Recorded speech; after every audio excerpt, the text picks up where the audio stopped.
আশা করি সবাই খুব ভালো আছো। আজকে আমি আরেকটা নতুন আইটেম তোমাদের সামনে দেখাবো। আইটেমটার নাম হচ্ছে নারকেলের মালাই নাড়ু। আমি কি দিয়ে করব, কি কি ইনগ্রেডিয়েন্টস আমি ইউজ করব বা কেমন করেই বা করব তোমাদের সামনে আমি দেখাবো। তাহলে চটপট আমার সঙ্গে চলে এসো। নারকেলের মালাই নাড়ু তৈরি করতে আমি দুটো মিডিয়াম সাইজের নারকেল নিয়েছি, এটাকে কুড়িয়ে নিয়েছি। এখন মিক্সার গ্রাইন্ডারে একে একটা স্মুথ পেস্ট তৈরি করব। আমি মিক্সার গ্রাইন্ডারে একটু একটু করে পুরোটাই দিয়ে দেবো, করে একটা স্মুথ একটা পেস্ট তৈরি করব।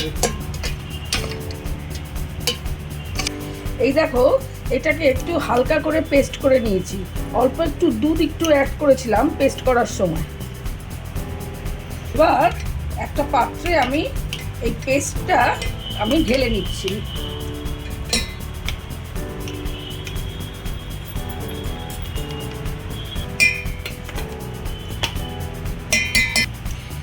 এবার আমি এই কড়াইয়ে গ্যাসের ফ্লেমটা মিডিয়াম করে এর মধ্যে আমি হালকা হাফ লিটারের মতো দুধ ঢালবো।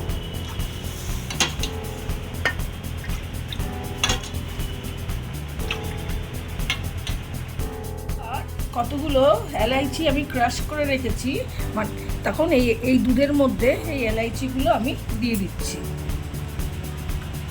এবার নারকেলের পেস্টটা এই দুধের মধ্যে আমি দিয়ে দিচ্ছি। দুধের মধ্যে নারকেলটা দিয়ে দিয়েছি আর একটু এলাইচি তো আমি ক্রাশ করে দিয়েছি। এবার ভালো করে নাড়াচাড়া করব এই যতক্ষণ না পর্যন্ত এই দুধের সঙ্গে নারকেলটা ভালোভাবে মিশে যায়। এক্ষেত্রে সবসময় নাড়াচাড়া করতে হবে। আর গ্যাসের ফ্লেমটা আমি আপাতত হাইতে রেখেছি, তারপরে যখন একটু শুকিয়ে যাবে তখন আমি ওকে মিডিয়াম ফ্লেম অথবা লো ফ্লেমেও রাখবো। নারকেলটা দুধের সঙ্গে বেশ ভালোভাবেই মিশে গেছে, দেখো একটু টানটানে হয়েছে। এই ক্ষেত্রে আমি এখন অল্প 1 চামচের মতন এর মধ্যে ঘি দিয়ে দিলাম। ঘি দেওয়ার কারণ হচ্ছে একটু ভালো ঘিয়ের গন্ধ ছাড়বে, তাহলে খেতে ভালো লাগবে। এর মধ্যে আমি এই গুঁড়ো দুধ দেব এরকম কাপের, দেখো 1 কাপ, ঠিক 1 কাপ মাপের আমি এর মধ্যে গুঁড়ো দুধটা দেব।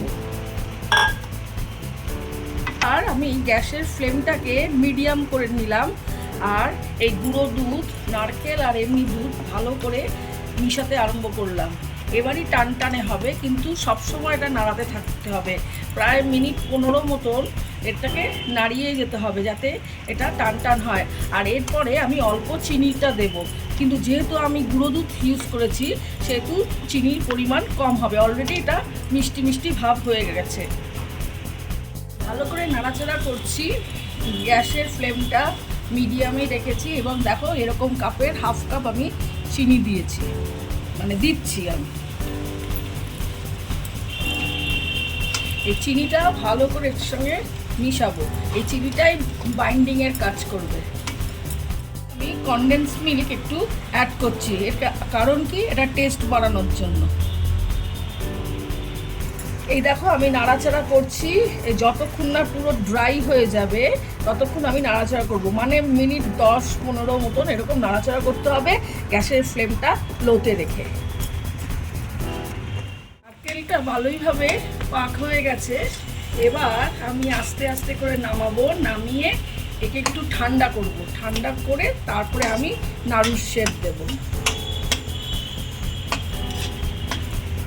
নারকেলটা আমার রেডি হয়ে গেছে, কিন্তু আমি এটা কড়াইয়ের মধ্যে কিছুটা রাখছি, কেন কড়াইটা খুব গরম। আর কড়াইয়ের যে গরম ভাবটা এটা কুক করতে সাহায্য করবে, তখন মানে কড়াইটাও ঠান্ডা হবে, এটাও ঠান্ডা হবে। তারপরে আমি নাড়ুর শেপটা দেব। যে পুরটা অনেকটা ঠান্ডা হয়ে গেছে, এটা মানে এত খুব ঠান্ডা না, একটু গরম, যেটা আমার হাতে সহ্য হবে। তাই জন্য আমি এখানে অল্প এই তালুতে একটু ঘি নিয়ে নিচ্ছি, ঠিক আছে। আর এখান থেকে অল্প এরকম করে নিচ্ছি, নিয়ে এটাকে রাউন্ড শেপ দেব।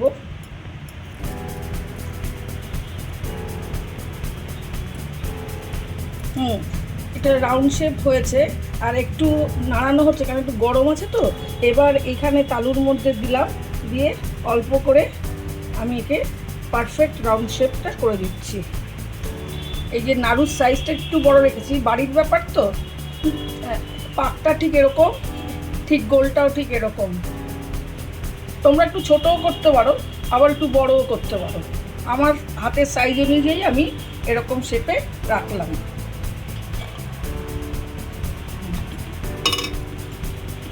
আবার একটু নিলাম,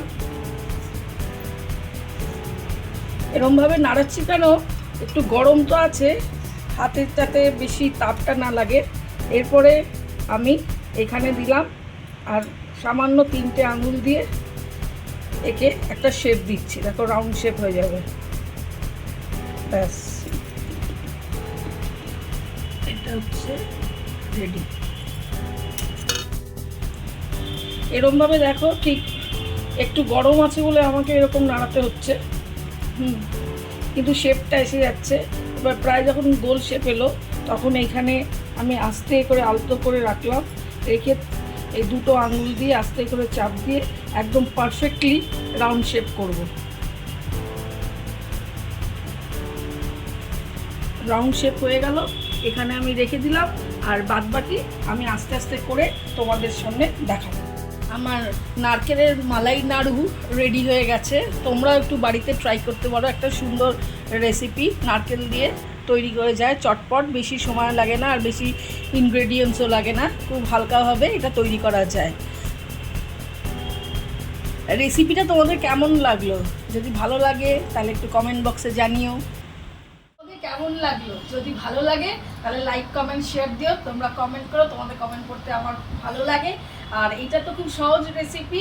নেক্সট দিন আবার নতুন কোনো আইটেম তোমাদের সামনে আমি দেখাবো।